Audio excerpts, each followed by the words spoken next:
بسم اللہ الرحمن الرحیم۔ الحمدللہ دوسرا پارہ سورہ بقرہ کی آیت نمبر 185 کی تفسیر بیان ہو رہی ہے۔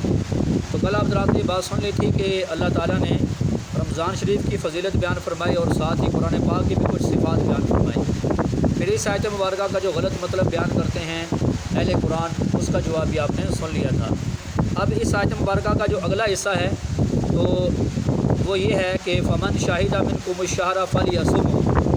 پہلے جو حکم تھا نا کہ ابتدائی اسلام میں کہ اگر کوئی بندہ روزہ رکھنے کی طاقت ہے اس میں لیکن دل نہیں کرتا روزہ رکھنے کو تو وہ ایک روزے کا فدیہ دے دے، بات سمجھا گئی ہے۔ لیکن اب یہ جو آیت مبارکہ کا حصہ نازل ہوا تو وہ جو پہلے اجازت تھی اب وہ ختم کر دی گئی، اور ارشاد فرمایا تم میں سے جو بھی رمضان کا مہینہ پالے تو اس کے لیے لازم ہے کہ وہ ضرور روزہ رکھے۔ مطلب یہ ہے کہ اگر وہ بیمار نہیں ہے یا شرعی مسافر نہیں ہے تو مقیم ہے تو اب اس کے لیے روزہ چھوڑنے کی اجازت نہیں ہے۔ یہ نہیں کہ اب وہ صحت مند ہوتے ہوئے روزہ کا فدیہ دے، اس کی اجازت نہیں، بلکہ لازم ہے کہ وہ رمضان کا روزہ رکھے فلیصمہ۔ لہٰذا وہ جو پہلی اجازت تھی وہ کیا ہو گئی؟ ختم ہو گئی۔ البتہ مریض کے لیے اور مسافر کے لیے اب بھی اجازت باقی ہے، کیونکہ یہاں پر دوبارہ وہ لفظ اللہ تعالیٰ نے ذکر فرمائے وَمَنْ كَانَ مَرِيضًا أَوْ عَلَىٰ سَفَرٍ فَعِدَّةٌ مِّنْ أَيَّامٍ أُخَرَ۔ البتہ تم میں سے اگر کوئی بندہ بیمار ہو تو اس کی میں نے ویسے تفصیل آپ حضرات کے سامنے پوری عرض کر دی ہے۔ بیماری ایسی ہو کہ اگر روزہ رکھے تو جان جانے کا خطرہ ہے یا ناقابل برداشت تکلیف ہوتی ہے یا بیماری کے بڑھ جانے کا خطرہ ہے، اس کے لیے اجازت ہے کہ وہ روزہ فی الحال نہ رکھے، رمضان کے بعد روزے کی قضا کر لے۔ اولا سفر یا شرعی مسافر ہو، اس کی بھی تفصیل آپ سن چکے ہیں۔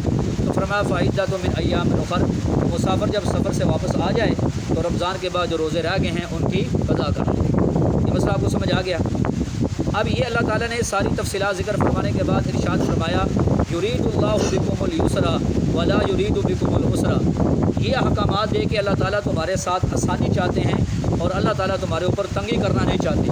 اگر یہ حکم آ جاتا کہ بیمار آدمی بھی روزہ رکھے تو ظاہر تنگی ہو جاتی، تھوڑی سی توجہ رکھیں گے انشاءاللہ پھر مسئلہ سمجھائے گا۔ اگر یہ حکم ہوتا کہ بیمار بھی روزہ رکھے تو تنگی ہوتی کہ نہیں؟ ہو جاتی۔ اور اگر یہ حکم ہوتا کہ مسافر بھی ہر حال میں روزہ رکھے تو اب پھر بھی تنگی ہو جاتی۔ جب مسافر ہے، سفر کی حالت میں ہے، گرمی کا موسم ہے، تکلیف ہے، مشقت ہے، لیکن اللہ تعالیٰ نے فرمایا کہ یہ جو تمہارے اوپر نرمی کی گئی ہے کہ مریض روزہ نہ رکھے ہے جی مسافر آدمی، تو اللہ فرماتے ہیں یہ حکم دے کہ اللہ تعالیٰ تمہارے اوپر آسانی کرنا چاہتے ہیں اور اللہ تعالیٰ تمہارے اوپر تنگی کرنا نہیں چاہتے۔ جیسے کہ آپ سنیں گے ایک اور حکم بھی اللہ تعالیٰ نے نرم کیا، وہ یہ تھا کہ ابتدائی اسلام میں جب روزہ فرض ہوا تو اس میں یہ بھی سختی تھی کہ بھئی آپ شام کو روزہ افطار کریں، لیکن اس وقت تک آپ کھا پی سکتے ہیں جب تک آپ کی آنکھ نہیں لگ جاتی۔ اگر آنکھ لگ گئی تو پھر روزہ شروع ہو، پھر آگے اگلی شام تک۔ بات سمجھا رہی ہے؟ یہ بھی ظاہر مشکل حکم تھا، اس میں بھی اللہ تعالیٰ نے نرمی فرما دی اور بعد میں حکم بھی منسوخ ہو گیا کہ اب یہ حکم ختم ہو گیا ہے۔ اب کوئی آدمی جب شام کو روزہ افطار کر لے اس کے بعد سوئے یا نہ سوئے اس کے لیے کھانا پینا جائز ہے، اب کوئی پریشانی والی بات نہیں ہے۔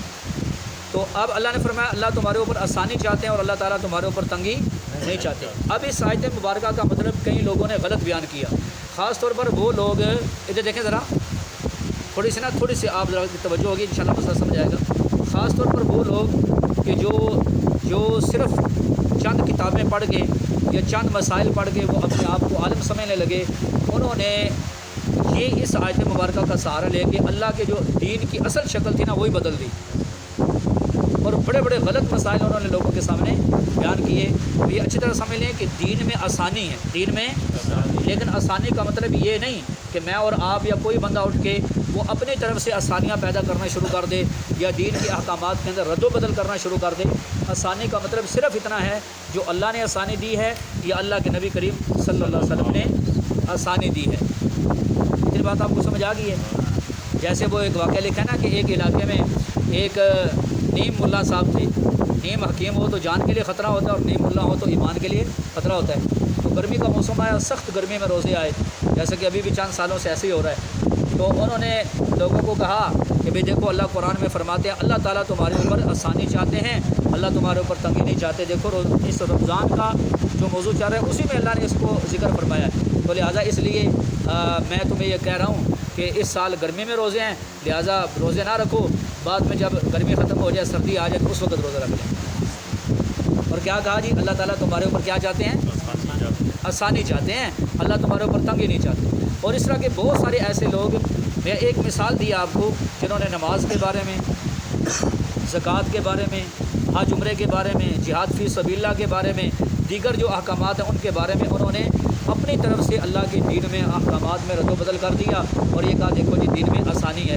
جیسے آج کل مرزا جیلمی کے بہت سارے فالوور، اس کو سننے والے اور اس کو جناب والا فالو کرنے والے، وہ ساری نمازیں اکٹھی پڑھ رہے ہیں اور گھروں میں پڑھ رہے ہیں۔ جب ان سے پوچھا جاتا ہے وہ کہتے ہیں دیکھو جی دین میں آسانی ہے، جب اللہ کے نبی علیہ السلام نے 2 نمازیں اکٹھی پڑھی ہیں تو ہم کیوں نہیں پڑھ سکتے؟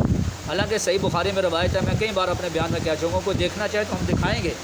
اللہ کے نبی علیہ السلام نے جو 2 نمازیں پڑھی ہیں، صحابی رسول فرماتے ہیں کہ وہ نبی علیہ السلام نے حقیقتاً جمع نہیں کی نمازیں، بلکہ نبی علیہ السلام نے جلدی جانا تھا سفر پہ، اور حضور صلی اللہ علیہ وسلم نے ظہر کی نماز کو آخری وقت میں پڑھا، مؤخر کر کے نا آخری وقت میں پڑھا، اور عصر کی نماز کو اول وقت میں پڑھا۔ جو ہی ظہر کا وقت ختم ہوا، عصر کا وقت شروع ہوا، تو نبی علیہ السلام نے عصر کی نماز اول وقت میں پڑھی اور اس کے بعد حضور سفر پہ نکل گئے۔ اب بتاؤ یہ نمازیں جمع ہوئی ہیں؟ بولو نا، اپنے اپنے وقت میں پڑھی گئی ہیں، اور یہ 2 سے 3 دفعہ اس طرح کا واقعہ پیش آیا۔ تو سوائے حج کے اللہ کے نبی علیہ السلام نے کبھی بھی حقیقتاً 2 نمازوں کو جمع، لیکن یہ وہ لوگ ہیں کہ جو یہ کہتے ہیں جی دین میں تو آسانی ہے، چلو نمازیں اکٹھی پڑھ لو، تو ان لوگوں نے دین کا حلیہ ہی بدل دیا۔ تو یہ مسئلہ آپ نے سمجھ لیا کہ نہیں سمجھ لیا؟ ایک تو یہ باقی رہے گی وہ دوسری بات کہ کچھ لوگ اس طرح کی جو آیتیں پیش کر کے یہ کہتے ہیں اچھا جی جب اللہ نے آسانی دی ہے اور اللہ کے نبی علیہ السلام نے آسانی دی ہے تو پھر جو امام اعظم ابو حنیفہ، امام شافعی، امام مالک، امام احمد بن حنبل، انہوں نے جو مسائل بتائے ہیں یا انہوں نے جو تفصیلات بتائی ہیں، تو کیا یہ بھی اللہ کے دین کو بدلنے والی بات نہیں ہے؟ ہم کہتے ہیں جناب یہ بدلنے والی بات نہیں ہے۔ فقیہ کہتے ہی اسے ہیں جو دین کا، قرآن و سنت کا اسپیشلسٹ ہوتا ہے، دین کا ماہر ہوتا ہے، اور وہ اعلان کرتا ہے القیاس و مظہر لا مثبت، ہمارا کام دین کے مسئلے بتانا ہے، بنانا نہیں ہے۔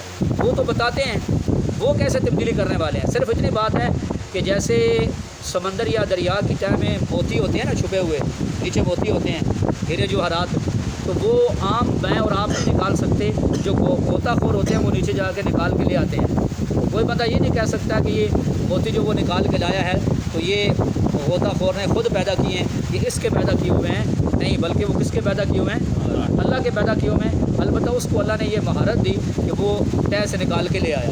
ایسے کچھ مسائل تو ہیں جو قرآن و سنت میں واضح ہیں، کچھ وہ ہیں جو قرآن و سنت میں واضح نہیں، البتہ قرآن و سنت اور قرآن و حدیث کے اصولوں سے وہ حل ہوتے ہیں۔ تو فقیہ اسے کہتے ہیں جس کو اللہ نے اتنا علم عطا فرمایا ہوتا ہے، اللہ نے جس کو اتنی فقاہت اور دین کی سمجھ عطا فرمائی ہوتی ہے کہ وہ ان مسائل کو بھی قرآن و سنت کے اصولوں سے حل کر کے امت کے سامنے لے آتے ہیں۔ اسی وجہ سے وہ اعلان کرتے ہیں کہ القیاس و مظہر لا مثبت، ہمارا کام لوگوں کو مسئلے بتانا ہے، بنانا نہیں ہے۔ تو یہ بات غلط ہے۔ بہرحال یہ آپ نے سمجھ لیا کہ دین میں آسانی سے کیا مراد ہے، اور اس لیے یہاں ایک مسئلہ اور بھی سمجھ لیں کہ حضور نبی پاک صلی اللہ علیہ وسلم نے کئی دفعہ ایسے ہوا کہ کسی صحابی کو کسی علاقے کا گورنر بنا کے بھیجا، تو نبی علیہ السلام جب ان کو وصیتیں فرماتے نا، نصیحتیں، تو ان میں ایک نصیحت یہ بھی فرماتے ہیں کہ لوگوں کے لیے آسانی پیدا کرنا، لوگوں کے لیے تنگی نہ کرنا۔ مطلب یہ ہے کہ جس حکم میں اللہ نے گنجائش دی ہے، جس حکم میں اللہ تعالیٰ نے آسانی دی ہے، تو اس میں لوگوں کے لیے پھر آسانی ہی بتانی ہے، اس میں تنگی نہیں بتانی۔ تو اس میں لوگوں کے لیے تنگی نہیں کرنے بلکہ ان کے لیے آسانی پیدا کرنی ہے۔ اور حضور یہ بھی وصیت فرماتے کہ لوگوں کو خوشخبریاں سنانا، انہیں مایوس نہ کرنا، انہیں مایوس نہ کرنا بلکہ انہیں خوشخبریاں سنانا۔ تو ابھی مثال کے طور پر ایک مثال لے لیں کہ ایک بندہ بیمار ہے، اور بیمار بھی اتنا ہے کہ وہ بندہ کھڑے ہو کر نماز نہیں پڑھ سکتا، اتنا وہ بیمار ہے، قیام پر قادر ہی نہیں ہے۔ لیکن جیسے آج کل ہو رہا ہے ہمارے یہاں ہے جی، گھر سے چل کے آتے ہیں، یہاں کرسی پہ بیٹھ کے نماز پڑھتے ہیں۔ یہ کیونکہ قیام پہ قادر نہیں ہے۔ ابھی جب ایک بندہ، آپ مجھے بتائیں، گھر سے چل کے ایک بندہ مسجد میں آ جاتا ہے، وہ کھڑے نہیں ہو سکتا، بتاتے ہیں لوگ۔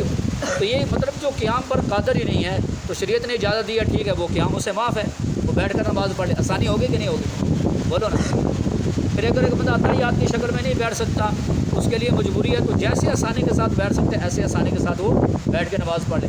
مطلب یہ ہے کہ شریعت نے ہر حکم کے ساتھ آسانی دی ہے، تو وہ جو آسانی ہے اسی کو لوگوں کے سامنے بیان کرنا اور وہ لوگوں کو بتانا۔ نبی علیہ الصلوۃ والسلام اس کی خاص جو ہے نا وہ وصیت فرماتے تھے۔ اسی طرح ایک مرتبہ کسی علاقے سے حضور صلی اللہ علیہ وسلم کو یہ شکایت موصول ہوئی کہ فلاں مسجد میں جو امام صاحب ہیں وہ بہت لمبی نماز پڑھاتے ہیں، بہت لمبی۔